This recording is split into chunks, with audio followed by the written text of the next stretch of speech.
دنیا کا کوئی فلاحی کام ایسا نہیں جو چندے کے بغیر چل رہا. اتنے بڑے بڑے تبلیغی مراکز ہیں تو اوپر سے تو پیسہ نہیں گرتا نا. اب میں تو 54-55 سال ہو گئے تبلیغ میں. لوگ دیتے ہیں پیسے. اللہ کا عرش پہلے آسمان پہ آ جاتا ہے اور ہر وقت ایک صدا لگ رہی ہوتی ہے. کوئی معافی چاہنے والا ہے تو آ جائے، کوئی مانگنے والا ہے تو آ جائے. یہ تو لوگوں نے نبیوں کو نہیں چھوڑا تو میری کیا اوقات. میں ایک وہاں کی مشہور طوائف ہے اس کے گھر گیا ملنے کے لیے. اس کی بیٹی کو میں نے دیکھا بہت خوبصورت. میں نے کہا اس کی شادی کرا دے، میں سارا خرچہ دوں گا. ناظرین، آج ہم جس شخصیت کے ساتھ موجود ہیں دینی اسکالر ہیں، اور میرے ساتھ اس وقت مولانا طارق جمیل صاحب موجود ہیں، عالمی مبلغ اسلام ہیں. مولانا صاحب السلام علیکم. وعلیکم السلام ورحمۃ اللہ وبرکاتہ. مولانا صاحب کیسے مزاج ہیں؟ اللہ کا شکر ہے بیٹا. رمضان کیسا چل رہا ہے؟ اللہ روزے رکھوا رہا ہے، تراویح پڑھا رہا ہے، اس کا احسان ہے. مولانا صاحب، مولانا طارق جمیل فاؤنڈیشن، یہ کیسے خیال آیا کہ ایک فاؤنڈیشن بھی بنائی جائے؟ پہلے میں انفرادی طور پر مدد کرتا تھا، چونکہ ہمارے گاؤں میں جتنے لوگ رہتے ہیں وہ ہم نہیں ان کو گھر بنا کے دیے ہوئے ہیں، تو ایک رعایا کی شکل میں رہتے ہیں. ان کی ضروریات میں پوری کرتا تھا. پھر آہستہ آہستہ بات باہر نکل گئی تو لوگ باہر سے آنا شروع ہو گئے. سب ضرورت مند ہوتے تھے، ایسا نہیں کہ کوئی فراڈ کرنے آ گیا ہو. 1983 سے میں نے انفرادی، جب میں اپنی تعلیم سے فارغ ہو گیا اور تبلیغ میں سال لگا لیا، پھر اس طرف میں نے توجہ کی. پھر یہ کام آہستہ آہستہ بڑھتے اتنا زیادہ ہو گیا کہ میرے اکیلے کا نہ رہا. جب یہ خیال آیا یتیم خانہ بنانے کا تو وزٹ کیا ہمارے دوستوں نے، تو دیکھا کہ بچہ اکیلا ہو جاتا ہے، باپ یا مر گیا ہوتا ہے یا طلاق دے کے چلا گیا ہوتا ہے. جب اس کو یتیم خانے میں لیتے ہیں تو وہ ماں سے بھی الگ ہو جاتا ہے، تو وہ ایک ادھوری شخصیت بن جاتا ہے. تو پھر اللہ نے دل میں ڈالا کہ ہم گھر بنائیں جس میں اس کی ماں اور بچے اکٹھے رہیں. جی. تو 102 گھر کا ہمارے پاس نقشہ ہے. اس میں 20 گھر تو بن چکے ہیں. ہم نے وزٹ کیا، وہ 20 گھر تو تعمیر ہو چکے ہیں. کامل ہو چکے. جو بچے اسکول گوئنگ نہیں ہیں اور ان کے والدین کو بھی ان کی اس کمی کا احساس نہیں ہے، تو ان کے لیے ان کے گاؤں میں ہی ایک کمرہ لے کر وہیں اسکول بنا لیا ہے. مولانا صاحب، لوگ آپ سے بڑی محبت کرتے ہیں، آپ کی دین کے لیے بڑی خدمات ہیں، آپ نے مخالفین کے لیے بھی دل بڑا کیا ہے، ہمیشہ ہاتھ باہیں کھول کے جو ہے وہ ان سے ملے ہیں. جب لوگ تنقید کرتے ہیں تب کیا لگتا ہے؟ کیا تنقید کرتے ہیں؟ یہ تو لوگوں نے نبیوں کو نہیں چھوڑا تو میری کیا اوقات. موسیٰ علیہ السلام نے اللہ سے کہا کہ یہ لوگ مجھے بڑا تنگ کرتے ہیں تو مجھے بچا ان سے. تو کہا کہ موسیٰ، انہوں نے مجھے نہیں چھوڑا، تمہیں کہاں چھوڑیں گے. 82 دفعہ قرآن میں آیا کہ اللہ کے نام پہ مال خرچ کرو. زکوٰۃ کا تو 10 دفعہ ہے یا 12 دفعہ زکوٰۃ کا، اور 70 دفعہ اللہ نے کہا ہے خرچ کرو. غریبوں سے بھی کہا ہے، مالداروں سے بھی کہا ہے، متوسط سے بھی کہا ہے کہ اپنے مال میں سے میرے نام پہ خرچ کرو. کہ اللہ نے ایک دوسرے کے ساتھ انسانوں کو جوڑ دیا ہے تو لوگوں کی ضروریات کو دیکھنا. آپ نے کہا جو میری امت کی ضروریات کا خیال نہیں کرتا وہ مجھ میں سے نہیں ہے. بڑا اچھا پروگرام شروع کیا آپ نے کسب کے نام سے. وہ فٹ بال مطلب تلمبا کے ایک چھوٹے سے تلمبا میں بن رہے ہیں اور باہر کے ممالک میں جا رہے ہیں، بڑے بڑے فیفا میں جا رہے ہیں. وہ مولانا صاحب کیسے خیال آیا؟ پہلے ہم ان کو ماہانہ وظیفے دیتے تھے جی فاؤنڈیشن کی طرف سے. پھر خیال آیا کہ ان کو روزگار والا بنائیں، بجائے ہاتھ یوں کرنے کے یوں ہو. تو اس پر پھر وہاں سیالکوٹ سے رابطہ کر کے ایک ٹیم بلوائی جنہوں نے یہاں ان مستورات کو فٹ بال سینا بن سکھایا.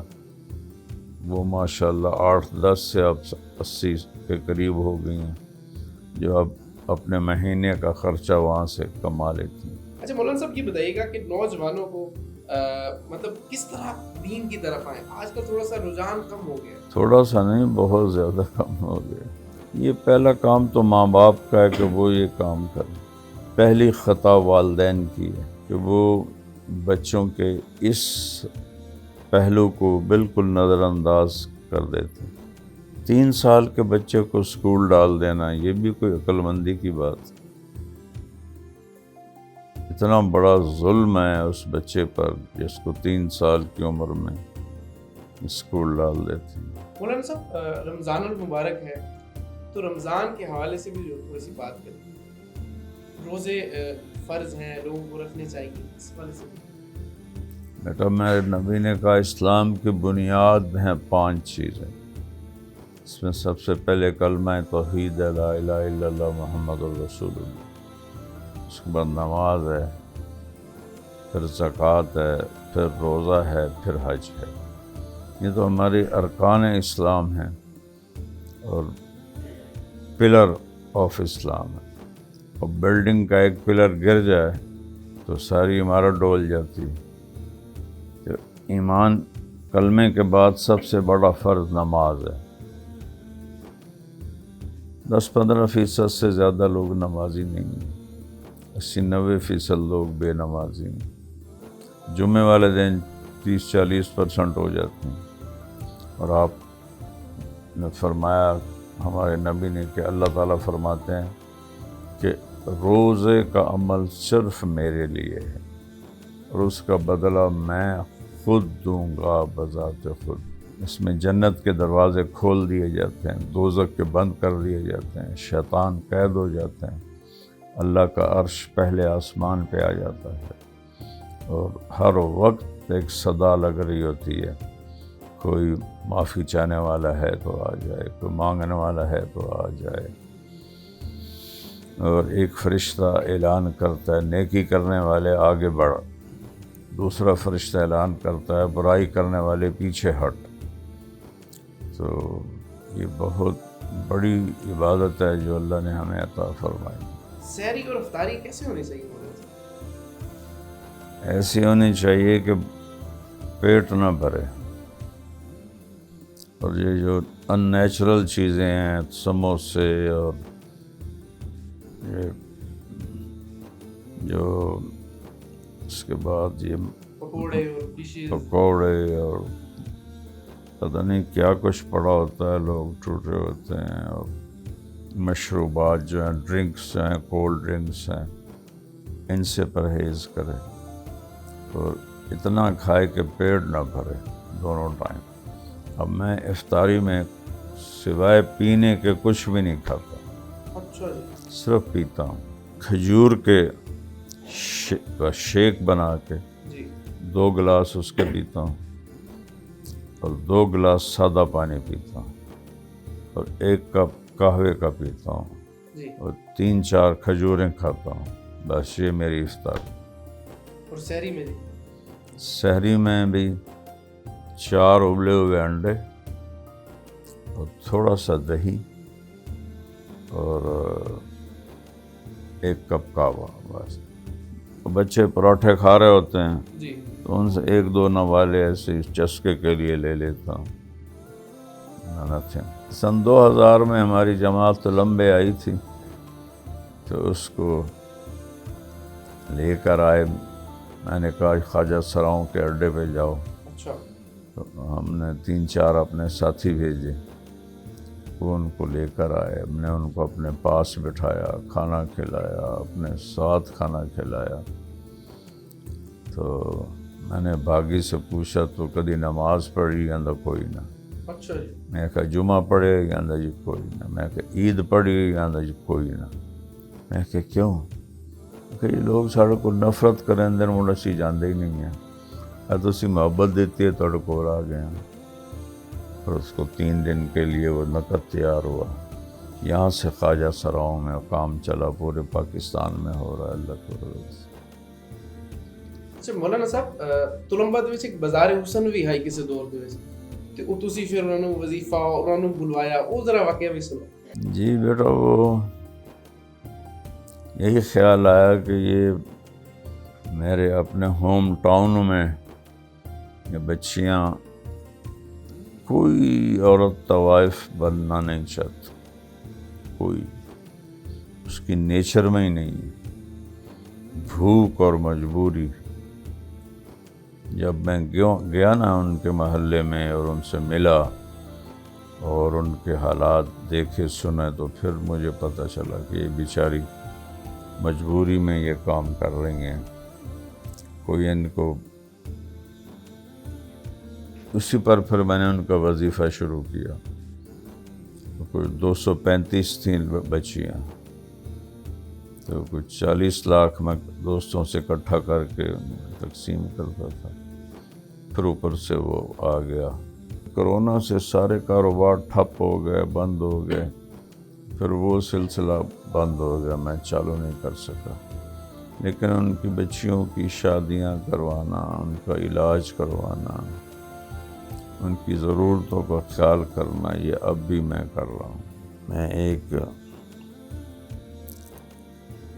وہاں کی مشہور طوائف ہے، اس کے گھر گیا ملنے کے لیے۔ اس کی بیٹی کو میں نے دیکھا، بہت خوبصورت۔ میں نے کہا اس کی شادی کرا دے، میں سارا خرچہ دوں گا۔ کہنے لگی آپ کوئی رشتہ تلاش کرے۔ میں کہا میں کیسے کروں، تو کر۔ کہتے مولانا صاحب طوائف دے کوٹھے تے رشتہ منگن کون آمدے؟ اللہ اوئے ہوئے، میرا دل چیر کے رکھ دیا۔ طوائف دے کوٹھے تے رشتہ منگن کون آمدے؟ اللہ کے فضل سے اس کی شادی ہوئی، اب وہ اپنے گھر میں آباد ہے، وہ سارے کام سے نکل گئی ہے۔ ایسی کئی بچیوں کی شادیاں کروائیں۔ اللہ کے نبی کا فرمان ہے کہ لوگ کہتے ہیں میرا مال، میرا پیسہ۔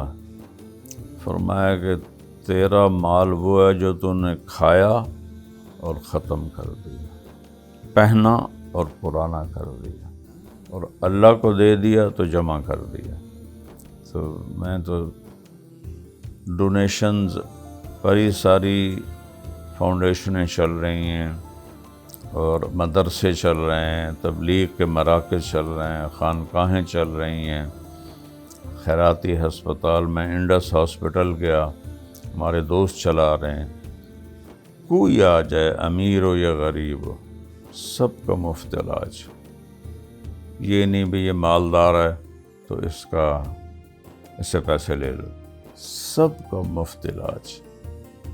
تو اللہ کے نام پہ دینا تو اپنے پیسے کو اللہ کے پاس جمع کر دینا ہے۔ تو اس لیے میں اپنی ڈونیشن کے بارے میں بھی کہتا ہوں، اپنی فاؤنڈیشن کے بارے میں کہ بھائی اس کو چندہ دیں، یہ ان کا اپنا سرمایہ ہے جو آگے کام آئے گا۔ دنیا کا کوئی فلاحی کام ایسا نہیں جو چندے کے بغیر چل رہا۔ اتنے بڑے بڑے تبلیغی مراکز ہیں تو اوپر سے تو پیسہ نہیں گرتا نا۔ اب میں تو 54-55 سال ہو گئے تبلیغ میں، لوگ دیتے ہیں پیسے، وہ کہتے ہیں دو، بھائی یہ کہ کھل کے نہیں کہتے، چھپ کر کرتے ہیں چپکے سے، لیکن ڈونیشن کے بغیر کچھ بھی نہیں چل رہا۔ تو اس لیے اللہ نے مال خرچ کرنے کا حکم دیا، 82 دفعہ قرآن میں آیا ہے مال خرچ کرو، مال خرچ کرو۔ تو میں اپنی فاؤنڈیشن کے بارے میں بھی سارے بھائیوں سے آپ کی وساطت سے اپیل کروں گا کہ جتنا ہو سکے ہماری فاؤنڈیشن کی مدد کریں۔ بعض ایسی چیزوں کو اللہ نے ہم سے کروایا ہے جو پورے پاکستان میں کوئی فاؤنڈیشن نہیں کر رہے۔ تو یہ اس مالک کا کرم ہے، احسان ہے۔ تو میں آپ کی وساطت سے میں سب سے کہتا ہوں کہ MTJ فاؤنڈیشن کی مدد کریں۔ یہ اپنی مدد آپ ہے، اور اللہ کے فضل سے ہماری ٹیم ایک ایک پائی کا آڈٹ موجود ہے، کوئی آ جائے، ایک پیسہ بھی ادھر ادھر نہیں، ایسا آڈٹ کہ جس پر کوئی بھی انگلی نہیں رکھ سکے گا انشاءاللہ۔ جی بالکل ناظرین، ہمارے ساتھ عالمی مبلغ اسلام مولانا طارق جمیل صاحب آج موجود تھے۔ مولانا صاحب بہت شکریہ آپ کا، آپ نے وقت دیا۔ ناظرین اپنا فیڈ بیک ضرور دیجیے گا۔ اللہ حافظ۔